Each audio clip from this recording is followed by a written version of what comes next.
Hello viewers, আজকের ব্রাইডটা আমার যত সুন্দরী ততই বেশি খুব ভালো মনের মানুষ, নিজের বরকে সাজিয়ে দিচ্ছে। আর আমরা এদিন গেছিলাম চাতরায়। আমাদের ব্রাইড কলকাতার মেয়ে, কিন্তু বিয়ে হয়েছে চাতরায়, তাই আমরা বেরিয়ে পড়েছিলাম নিজেদের ট্রলি নিয়ে, সব কিছু নিয়ে চাতরার উদ্দেশ্যে। আর আমরা ফুল কিনে নিয়েছিলাম, কারণ চাতরায় ফুল পাওয়া যায় না, তাই আমরা নলহাটি থেকে ফুল নিয়ে নিয়েছিলাম। দিয়ে আমরা এগোচ্ছি। এই ছাত্রীটা আমার খুব প্রিয়, ওকে সবসময়ই পাই, আর খুব হেল্পফুল এবং খুব মিষ্টি। ও নিজেও কাজ করে, বাট আমার যখন প্রয়োজন হয় তখনই কিন্তু ডাকলেই ওকে আমি পাই। তো আমরা দুজনে বেরিয়ে পড়েছি। এখানে একটা বিয়েবাড়ি ছিল, তো এটা আমাদের না, আমরা আরেকটু ভেতরে যাব। তো দিনটা ছিল মেঘলা মেঘলাই, কিন্তু একটু গরম ছিল। আর এই যে আমরা চলে এসেছি বিয়েবাড়িতে। দেখুন কত সুন্দর করে সেট আপ করেছে। এনাদের নিজেদেরই ডেকোরেটার্সের বিজনেস আছে বেশ। আমরা এসেছিলাম তখনও ব্রাইড লাঞ্চ করছিল, তাই আমরা বাইরে শুটিংটা সেরে নিলাম। তা করতে রুমে প্রচণ্ড গরম ছিল, তাই আমরা অন্য একটা বাড়ি যাচ্ছি যেখানে আমাদের ব্রাইড সাজবে। এখানে চলে এসেছি, কিছু রিচুয়ালস হচ্ছে। এটা হওয়ার পরে এই যে দেখুন ব্রাইডটা কত মিষ্টি দেখতে। আর ব্রাইডের সঙ্গে একটা ঘটনা ঘটেছিল, মানে ওর কি হয়েছিল, ওর গয়না সমস্ত, তাই আমাদেরকে বলছে যে ওর সমস্ত গয়না নাকি ও টোটোতেই ভুলে গেছিল। তারপরে আবার টোটোর পেছনে দৌড়ে দৌড়ে সোনার গয়না নিয়ে আসে গয়নাগুলো।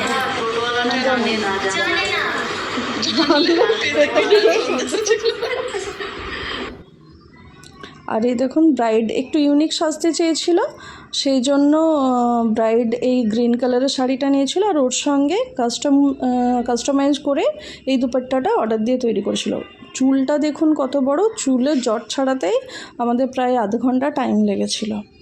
তো ওর যেহেতু ব্যাক কমিং করা ছিল আর তারপর মাথা ধোয়া হয়নি, সেজন্যই না ব্যাক কমিংটা পুরো মানে চুলটা কম্বিং করতে আমাদের খুব মুশকিল হচ্ছিল। আর এত বড় চুলে না জট ছাড়ানো খুব ডিফিকাল্ট। তো আমি তো মানে জট ছাড়াতে ছাড়াতে হাঁপিয়েই উঠেছিলাম। তখন আমাদের কোণে বলল যে নাও দিদি, আমি একটু তোমাকে হেল্প করছি, বলে ও চুলের জটটা নিজে নিজে ছাড়াতে শুরু করলো। জট ছাড়ানো হয়ে গেছে, এবার আমরা স্কিন প্রিপারেশন স্টার্ট করব। তো সেজন্য প্রথমে আমরা ফেসটাকে ক্লিন করে নিচ্ছি। প্রথমেই ক্লিনজিং মিল্ক দিয়ে একবার ক্লিন করছি, যদি বা ওর মুখে একটুও মেকআপ ছিল না, কিন্তু তবুও আমরা একবার ক্লিন করে নিলাম। ভালো করে ক্লিনজিং মিল্ক দিয়ে একটু ম্যাসাজ করে ক্লিন করে নিলাম। আর সাধারণত আমরা মেকআপের আগে কি করি না, ফেসটাকে শেভ করে নিই বা থ্রেড করে নিই, বাট ব্রাইডের করাই ছিল, সেজন্য আমরা শুধু ক্লিনজিংটাই করছি। আবার একবার ক্লিনজিং মিল্ক দিয়ে ভালো করে মুখটাতে ম্যাসাজ করার পরে আবার আমরা ওয়েট টিস্যু দিয়ে মুখটাকে পুরোপুরি ক্লিন করে নিলাম।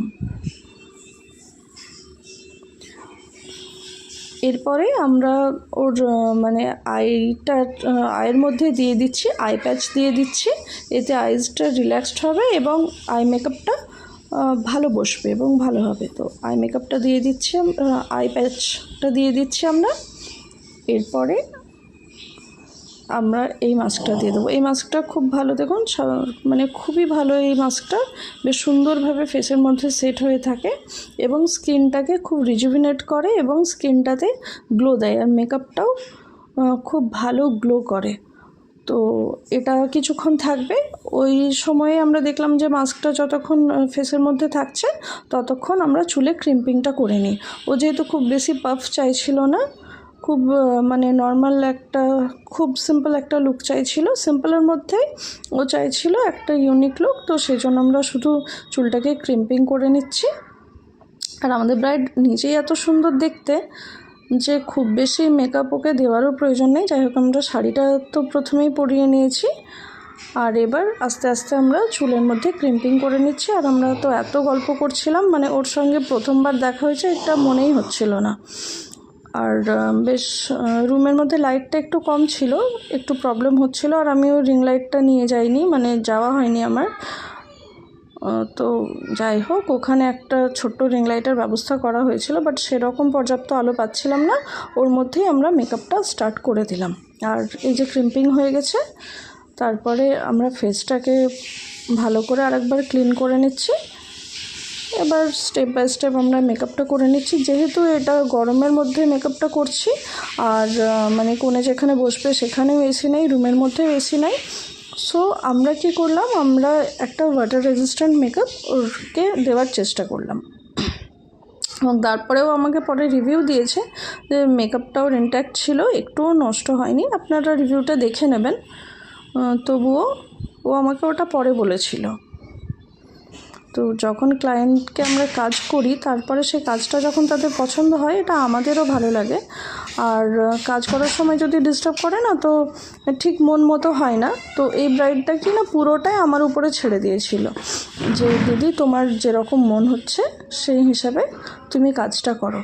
তো আমরা একে একে প্রথমে ক্লিনজার তো দিয়েই দিয়েছিলাম, এবার টোনার ময়শ্চারাইজার দিলাম। আর মাঝে মধ্যে ফ্যানটা আপনারা অবশ্যই যখন মেকআপ করছেন তখন ফ্যানটা ইউজ করবেন। তাতে কি হবে, মেকআপটা না স্টে করবে বেশিক্ষণ, মেকআপটা গলে যাবে না। তো আমাদের মোটামুটি স্কিন প্রিপারেশন রেডি হয়ে গেল। এবার আমরা করে নিচ্ছি আইব্রোটা।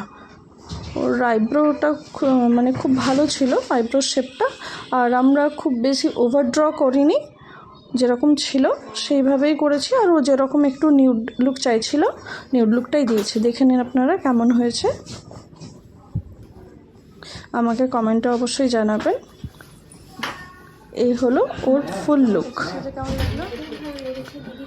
ওর তো খুব পছন্দ হয়েছে, আপনাদের কেমন হয়েছে পছন্দ হয়েছে জানাবেন। আর পুরো বীরভূমেই আমি মেকআপ করে থাকি, মেনলি রামপুরহাট, নলহাটি, মুরারই, যাত্রা এই এরিয়াগুলোতে তো করি। আপনাদেরও প্রয়োজন লাগলে আমার সঙ্গে যোগাযোগ করবেন। আর এই নিজে মেকআপ করার পর নিজের কর্তাকে সাজিয়ে দিচ্ছে সুন্দর করে। আমরা যেহেতু গ্রুমের মেকআপ করি না, সেজন্য কোনেই নিজে মেকআপটা করলো। এরপর আমাদের ফিরে আসার পালা। আমার এই স্টুডেন্টের হাজব্যান্ড এদিকেই ছিল, তো ওর গাড়িতেই আমরা এবার ফিরে আসছি। আবার দেখা হবে, টাটা।